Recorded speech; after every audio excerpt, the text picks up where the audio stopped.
Well, we're back at last. It is time to start the season again here with SIA Austria. Great to be back, Jamie, yeah? I prefer to be on the piece, but yeah, it's nice to be back in the studio or your front studio. Yeah, it's been I think for everybody, obviously what we're going to be discussing about is the effects of how the pandemic dealt a severe blow to the ski industry over 2020, and now we're heading into 2021. It really started for us right back in March, didn't it, where we had to curtail straight away, and we had to send people home from a Landis 1 course, which is almost like doing part of your level 3, and sending away 80 people at that point after only being in resort about 5 or 6 days. And it sort of snowballed from there, didn't it? It just, the next thing was we were thinking, what's next on our calendar? Argentina, obviously, there. Yeah, so Landis 1 on the hill, come down, lovely day, get told in the evening, such and such, I think Anton's closing, but Kit's is going to be okay. Kit's down home where we ski, our local mountain, our home. And then the following morning, we get a phone call that the course has got to be cancelled and everyone's got to be sent away. I mean, the insane thing, wasn't it, was that as they were shutting down parts of Tyrol and other ski resorts around Europe, the Kitzsteinhorn took it upon itself to advertise strongly that they were open, which basically meant every skier in the world sort of focused in. I wasn't sure why that was happening, but we got very busy. But then, unfortunately, we got closed down as well. And then, like you say, our next course would be Argentina, which we kind of got amped up for, got ready for, did all the prep for, obviously, threw money at Google ads, everything like that, everything we usually do in preparation for the and we kept it alive season. Didn't we were aware, obviously, that basically everybody had cancelled their southern hemisphere courses, whether it be New Zealand or in Argentina, but we tried our best because we were listening to what was happening and hoping that there was going to be a window, an opportunity just to get down there for 4 weeks to try and do something for people, because we also identified many of those people. They were obviously their last chance gap year students and they had to go to university in September, but it just didn't happen, did it? Yeah, we held out till the last minute, I think till the 20th of July or something, to possibly go on the 1st of August, and then it just wasn't going to open until after September. So it got cancelled at the last minute, which was insane, because the season down in Argentina was the best they had for absolute decades. I mean, it was, the snow just continually piled in, and the pictures and photographs and videos that were being sent to me from my friends in Argentina was just, it was heartbreaking. It was such a good powder season. It wasn't fake news this time, man. It was actually genuine. So it was a little soul destroying, but at the same time, health is wealth. Everyone's healthy and safe, so it's all good. I think that obviously started to give us a little bit of an inkling as to how our winter was going to be. From March, we obviously always believed our winter won't be affected the same way. And I know when I spoke to my friends in like Rookie Academy, for example, Dean and Gareth, it was heartbreaking hearing the stories of what they had been through, what they had done, what they had tried to do to get their season off the ground and try to save something. And I was sitting there thinking, God, I'm so happy we're not in that position. I felt for them, but actually we never really thought we would be in that position. But here we are. We definitely didn't think we would lose this winter. Obviously, I mean, we were full gas with prep. It was going to be our biggest course. I think 380 students in the pre-season. So that's a massive number, 380 people coming in before December. And it was the amount of work and the logistics side of tackling that meant that although we hadn't really done anything since March, it felt like more work than ever. And this is one of the reasons actually we're not done these podcasts and done our ski analysis stuff, because we just seem to be buried under emails and questions there's been constant. Much more background work this season for sure, but also for no reward. I mean, hopefully things will go good now. I mean, obviously we're open here in Austria now. We've been skiing, or I've been skiing anyway. The last 2 days it's been really nice. Snow conditions are great. High up, lower down it's a little dry, but that'll change in time. It is still there's big snow to come in, isn't it? But yeah, it's looking good for January. I know that we did have to cancel the pre-season courses, that we pushed it back to the 8th of January. That had to then get cancelled because of more regulations that came in. And now it's the 24th of Jan if you still want to sign up. So yeah, how's that looking for us then? Well, yeah, I mean, the story goes back a bit further because obviously we did have to postpone from October the 31st and then November, December. Postponed Argentina, which kind of fell into the Northern Hemisphere season then, the people. And then we actually now, because we officially have, the resorts are actually open, although there's no tourism officially until the 18th of January. We do actually have a course starting on the 2nd of January with just 40 people. And that's great because we know that's going ahead now. So our first course from March last year will be with just 40 people, which is very small for SIA Austria, in a different area. And then, yes, we're currently looking at the 23rd of January for the next courses, where at the minute there's potential is about 170 to 180 people on that course. And I pushed it to that point because I knew tourism here in Austria was going to be opening up on the 18th. So restaurants, bars, hotels, pensions can now allow tourists to check in, and flight traffic increases massively. But I mean, obviously, a lot of our clientele, let's say 70%, will be coming from UK areas, and it's like these constant barriers that fall in. You're moving from one thing to another. Yes, the pandemic, and then there's a new strain of the pandemic. They've got a mutant zombie strain in the UK, and now we're going to block their flights. I mean, fortunately, that blocks just till the 1st of January, but it's these obstacles that we're constantly creating a background stress for the team here, trying to work around all the time. So it will be great to see that course start 2nd of January. Yeah. Big relief. And obviously when, the main course, unfortunately we would have lost quite a few clients because of just, Yeah, you understand the current climate. A lot of people, a big relief when that for us as a company. I mean, I'm a bit shocked that from my side, and it's great, but I'm shocked so many people have continually tried to come, because it's not just actually Argentina. I can go back to some of the people who are coming on the 23rd of January. They were here in March. Yeah. Then they tried to go to Argentina. Then they tried to come on October the 31st, and then they tried to come on January the 9th, and now they're still coming on January the 23rd. And that's a hell of a commitment from some people to actually get this season off the ground. And, a lot of people by now, and a lot of people have just given up and said, look, I'm calling it a day. I'll see you next year or in the future sometime. Yeah, but I think right now it's important to have something to look forward to. So I think it's that, it's that focus of, at some point we're going to get there and we're going to get to, live our dream or fulfill our fantasy of going out and train to become a ski instructor, then going out and hopefully working in the industry in the future.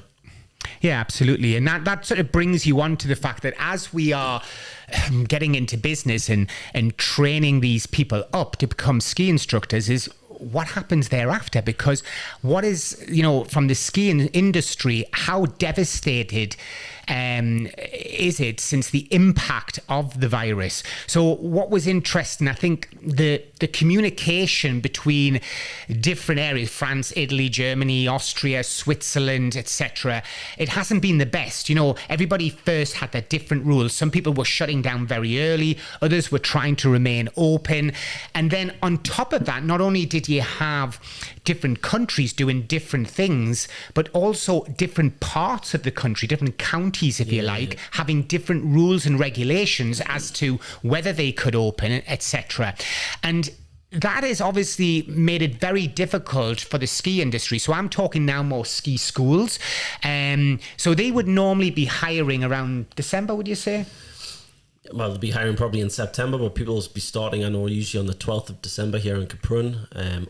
Some people are in, obviously, because we've got the glacier over here a little bit earlier to get some work if people are coming in and out, but nothing kind of guaranteed, no regular work. But 12th of December for a week of training to get to know the area for the new instructors, and then starting just before Christmas with their full season contract.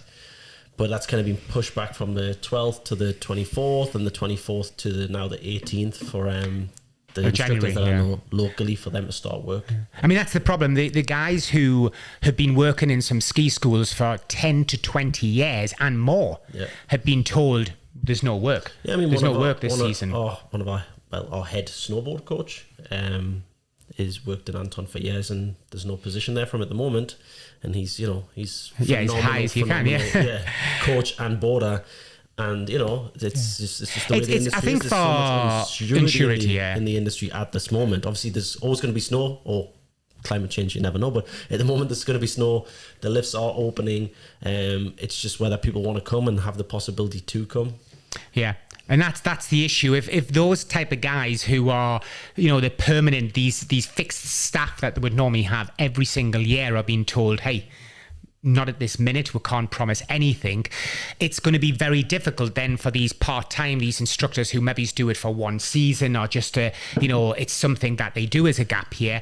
Ski schools are not in a position really to commit. They're in this sort of mode of panic, and I know how they feel, because is it suddenly going to take off and they're going to be left short of ski instructors, or are they going to have too many ski instructors and actually be leaking money? And this is the question that the government hasn't really helped either, because of this unsurety of whether borders are opening, closing, and other countries saying, when the Dutch don't come here, for example, and they're being told not to come till at least March, is it? I think March time, around then. Around March. I mean, they would be in this area maybe 50% of the work. The Dutch trade, client, especially for kids groups and stuff like that. Yeah, definitely. So much for adult lessons, but for kids groups, massive client. And I don't think people are going to break that rule and bring children down here in case anything did go wrong, and they'll be seen as being irresponsible.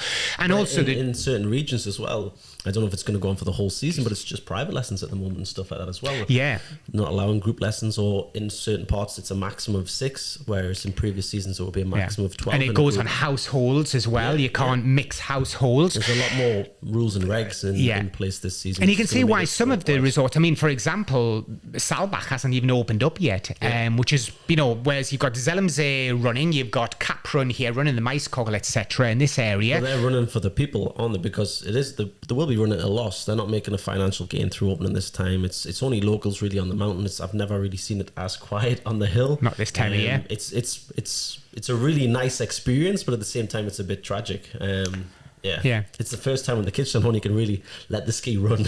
But you can see, coming back to the Saalbach issue, this is what's happening where different regions and different resorts are fighting almost about certain rules and regulations, because currently in Austria here, if you are on the gondola system, you're having to wear the FFP2 mask, as opposed to just putting a buff over your face or a piece of paper over your face. You actually have to have a proper medical or a mask that's much higher approved, and they sell them at the gondol station and stuff, so you can buy them 2 for €4. It's a great deal. Yeah, but it's good. I mean, they're policing it really well. They are kind of maintaining the distance, and I think people just in general are a little bit more conscious about it now. It's being heavily enforced. They want the lifts to remain open. They want tourism to come in again. Obviously, it's a huge financial gain for people to come into their country. So yeah, I think everyone's just being a little bit more aware of the rules and disciplined with the rules. I think the issue is I did see some media release and photographs, not just from Austria, from Switzerland, from different places, where there was these huge queues and people bunched up. You're always going to find that on the press. They'll find somewhere where it's not working so well, and they'll get their cameras pointed in that direction.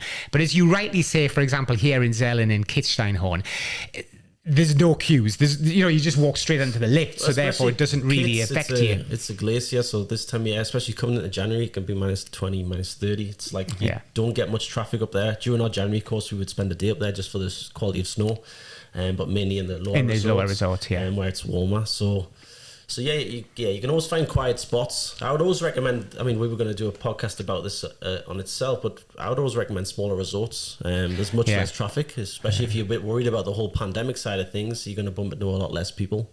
Well, we'll come on to that, like you say, in another podcast. But at the minute, I mean, looking at the future and the stress, if you like, for the ski schools is they just don't know what to do. They don't know whether to hire, to fire, to bring people in. And I think what's happened with a lot of people that we know who have tried to do this as a bit of a career, they do 4 months here in the year, and then they might go off and become a rafting guide or actually work in a bank or something during the summer. And this is their passion, their livelihood, is all those people are basically, they just can't commit to the season. So now they've lost their job, if you like, their position, because they're not going to arrive this season. They can't just come for 2 or 3 weeks. I think you're going to lose a lot of those older guys. If I didn't have a permanent job with SIA and I was still doing seasonal work, I would be looking at thinking at the age I am, can I do this again, or is it time to go? See you later. Let's look into something else. Because a lot of these people aren't going to get supported from the government because they're season workers. They come in from foreign resorts, lands, and they come down here to work for a season. So the government's not going to support them. So therefore they're stuck at home, and that their unsurety is the season going to run? Well, look, I've got no money. I have to go and find a normal job. I have to go off in my own land and find a normal job, and that's them done. And I said to our lot who are coming out in January, because they're asking as well, is there any chance we're going to get any work? As SIA, was the company who designed and developed that product of guaranteed work with your course. I'm saying to them that optimistically, and that you can't promise it, is they may just be sitting in a perfect position when they finish their exam, because ski schools might suddenly have this spike of work in March and the season's pushed back, and then they'll be ringing up their ski instructors going, oh, come out, there's busy, and they'd be going, I can't, I'm committed now back home. I don't want to come out for 4 weeks. Whereas our lot are here, and I'm hopeful that they will get then the opportunity to actually do work, because they're just sitting in the right place at the right time when tourism does again kick off. Yeah, I think obviously when it does kick off, the ski industry is a little bit in the elitist market. It's people who are generally quite comfortable in life. It wasn't always. It was back in the day. Then it kind of changed a little bit. Recessions kind of limited maybe the more working class side of things coming over. Are you trying to say that people have got money in their pocket already? I think it's not going to hugely, people are still going to come. I think those people who do have money, they're going to want to travel. It's something to look forward to. They don't want to miss out on their yearly family ski holidays. So I think the industry will kick off again when it opens up, and like Paul says, it might be a great opportunity where you guys are just finishing your courses just in time, where ski schools haven't hired, but they are going to need to hire. And for a ski school as well, you guys come in, you do a level 2 in Anverter. It's less wages for them to pay to hire an Anverter than to hire a full Landeslehrer or Stadtlich. So for them, I think they're also going to be looking at costs and trying to get as many Anverters, lower qualified instructors, through their door as they possibly can, especially because I think it's mainly going to be for kids. And it's gone from a maximum of 12 kids in a group to a maximum of 6. They're going to need 2 instructors to handle those 12 people now, as opposed to 1. So they're going to be hiring a lot more as well. So, this is the guesswork they're going to have. They don't know whether to hire, whether to fire. In ski schools, because they have to... you've got to think how many instructors you're going to need then. But you're looking at, let's say you take a San Antonio, that might have 350 instructors in a ski school. Limiting it down to less than 70 gives you an idea of the effects that the pandemic has had on the season. And even that might be too many at this stage. Of course, as we say, Italy's still talking about not opening at all. And this is the discrepancy between countries, that they haven't communicated to each other, because obviously if Italy doesn't open up, let's say, that's more traffic than coming to areas that are open. You're always going to get those committed, passionate skiers that are going to come anyway, no matter what. And they're going to find somewhere open and just beeline for those areas. Now, we have to be aware of that, and that's why it would have been much better if somehow the governments could have come up with some sort of system that, even if it was like a policy of, we're going to open up for this month, you open the following month or something, I don't know, even as shared it about, but whatever the system was, it needed to be consistent in that the tourists know as well. They understand how it's going to work. Obviously, come the 18th of January, when you can book into pensions and hotels and bars, restaurants are open, it's going to be extremely interesting to see how it's going to work after that point. Luckily, there's no holidays at that time, so we're not going to see any... January's the best month to ski in my book. Yes. It's the quietest month, it's the cheapest month. best conditions so it's and like everything. the best time to start a course. That's why we usually start at the start of Jan, and we have the whole resort to ourselves pretty much throughout January. But coming at the end, we will be going into February, which is the busiest month pretty much. Which I think won't be this year, because I think it's going to push back to March now. So instead of those 3 weeks back end of February being really strong, for example, I think that's going to slip into March, and instead March will be the new February this year, because by then the vaccine's going to be much more available. There's going to be, you'll hopefully see this numbers dropping down in hospitals, intensive care beds. People will gain confidence to think, screw it. let's travel. Let's go and have a look, and see what's going on. I think it's, the people who've got the finances to do still have a ski holiday will come and have a ski holiday. Obviously, those people who have been affected. And there'll be some cracking deals about as well, which people will probably be trying to grab hold of at the same time. So you don't know how the industry's going to do. Are they going to try and get more money in, charge people more, or the prices are going to be low? You never know. When it comes to flights, I mean, I've heard some ridiculous prices for flights recently.